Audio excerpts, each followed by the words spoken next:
Today I'm going to show you how to make this lovely snake knot. Well, I call it the snake knot, but honestly I don't know if that's the real name. If you have a better idea for the name, please do let me know in the comments. Now I've experimented a little bit with this knot and I love the surface that it makes. This is the front side and this is the back side, and it's just delicious. I've tried to make different types of coasters with it. Isn't it cute?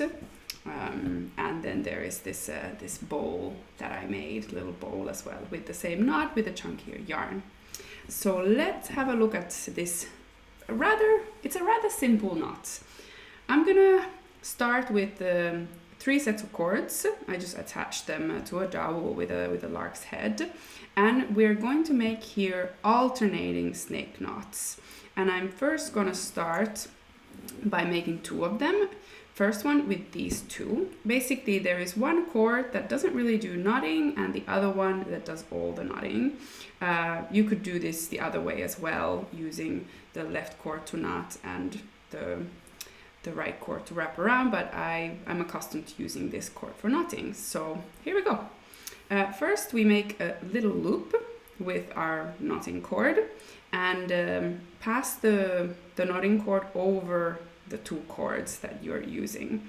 And then we take the end of the cord and we pass it underneath our 2 cords and just pull it tight through this loop.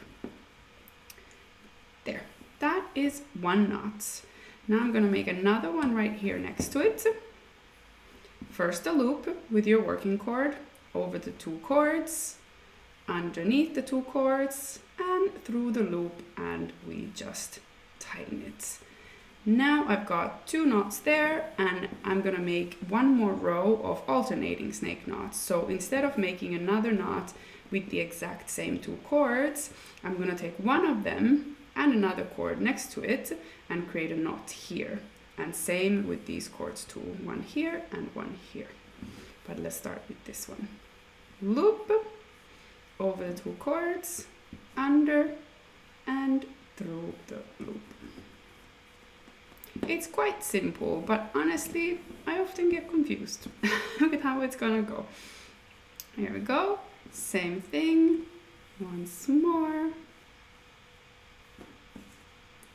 And 1 more here. Loop over the cords, under the cords, and through our little loop. And there you go. You can start seeing our net starting to form. And yeah, you can make really cool tight surfaces with this one. And the back side looks very nice as well. There. I hope you like it.